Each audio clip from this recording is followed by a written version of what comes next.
కి స్వాగతం. శ్రీధర్ రెడ్డి గారు మేమేదో అవినీతి చేశాం, దోచుకున్నాం అని మాట్లాడుతా ఉన్నాం. నేను ఈరోజు శ్రీధర్ రెడ్డి గారిని అడుగుతా ఉన్నా, మా తాత మంత్రి కాదు, మా నాయన ఎమ్మెల్యే కాదు, మా ముత్తాత జమీందారు కాదు, నేను అపర కోటీశ్వరుని కాదు అన్నావు. నాకేం వ్యాపారాలు లేవన్నావు. ఈ మధ్య చెప్పేవాళ్ళ వ్యాపారాలు, ఆ వ్యాపారాల గురించి కూడా చెప్తా. మొదట్లో మాట ఇది. నీకు బాగుంటా లేవట్లో 20 కోట్ల రూపాయల విలువ చేసే ఇల్లు 5 సంవత్సరాల్లో ఎట్టొచ్చింది?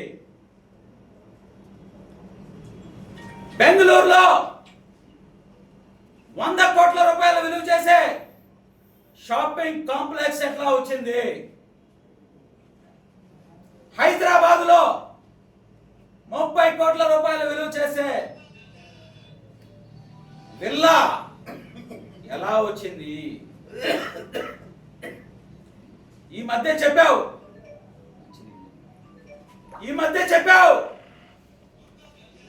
నాకేదో వ్యాపారాలు ఉన్నాయి, ఆ వ్యాపారాలు చేస్తా ఉన్నా అని కొంతమంది తెలుగుదేశం పార్టీ నాయకులు అంతకుముందు అడిగారు.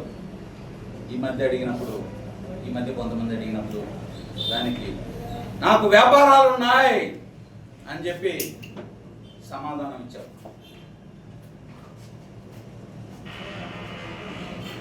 నీకుండే వ్యాపారాలు ఏంటో చెప్పేదా?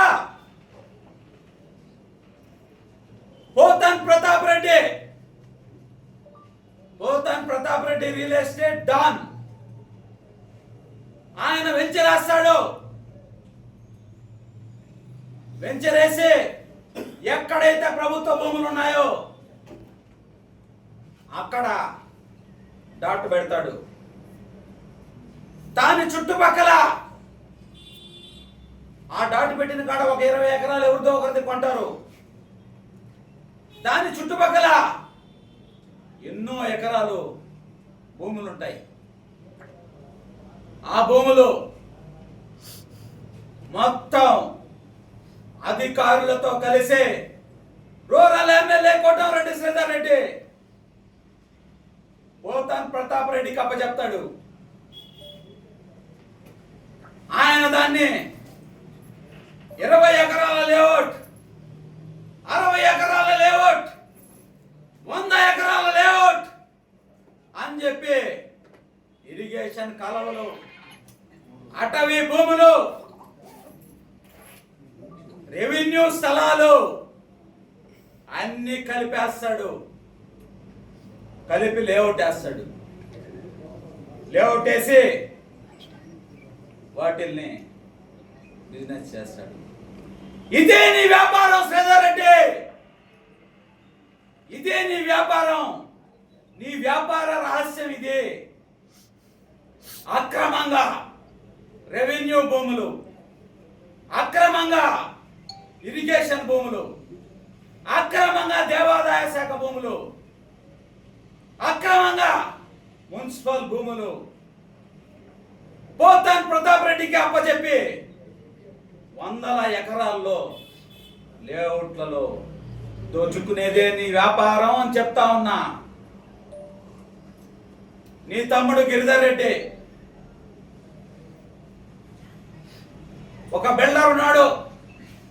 ఆయన పేరు చెప్పదలుచుకోవాలా నేను. ఆ బిల్డర్ బిల్డింగ్లు కడతా ఉంటాడు. ఎన్ని బిల్డింగ్లు కడితే అన్ని ఫ్లాట్లు వీళ్ళకి రాసియాల. అదే నీ వ్యాపారం శ్రీధర్ రెడ్డి. దానికి మార్టిగేజీలు రిలీజ్ చేసింది గిరిధర్ రెడ్డి. అదే నీ వ్యాపారం శ్రీధర్ రెడ్డి. ఇంకా పోతే నిన్న ప్రెస్ మీట్ అయినప్పటి నుంచి నాకు కొన్ని 100 ఫోన్లు, మాదెందుకు చెప్పలేదు నువ్వు, మా విషయం ఎందుకు చెప్పలేదు నువ్వు, అని నన్ను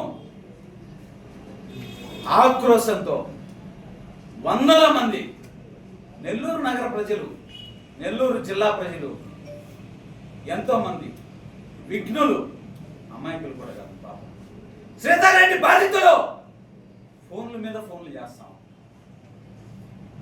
వాళ్ళందరికీ అండగా ఉంటా నేను. నాకు పెద్ద శక్తి లేదు, అండగా ఉంటానని చెప్పే పదం కూడా ఎక్కువే. మీ ముందుంటా నేను. ఈ గిరిజన బిడ్డ మీకోసం పిడికలు బిగిస్తాడు. నాలుక కోస్తామన్నారు, కొయ్యొచ్చు, కాళ్ళు విరగొట్టొచ్చు, నా ప్రాణం కూడా తీయొచ్చు. ఈ పిడికలు మాత్రం ఏమీ చేయలేదని చెప్పి ఈ సందర్భంగా చెప్తా ఉన్నా. ఈ పిడికిల్ని, గిరిజన బిడ్డ పిడికిల్ని మాత్రం ఏం చేయలేదని చెప్తా ఉన్నా. వాళ్ళందరి ఆశీస్సులు నాకు ఉన్నాయని చెప్పి ఈ సందర్భంగా చెప్తా. అయితే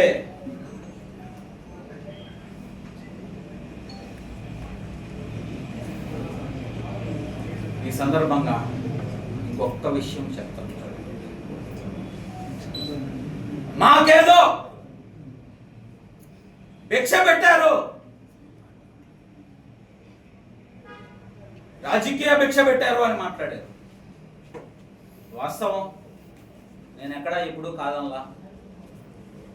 ఎందుకు పెట్టారు? కోట్ల రూపాయలు ఎవరో బ్యాగులు ఎత్తుకొస్తే వాళ్ళందరినీ కాదని నాకు పెట్టారు, నాకు ఇచ్చారు. వాస్తవం. ఎందుకు ఇచ్చారు? వాళ్ళకి ఇస్తే మనం సంతకం పెట్టమన్న దగ్గర పెట్టరు. ఈ సంతకం ఎందుకని అడుగుతారు.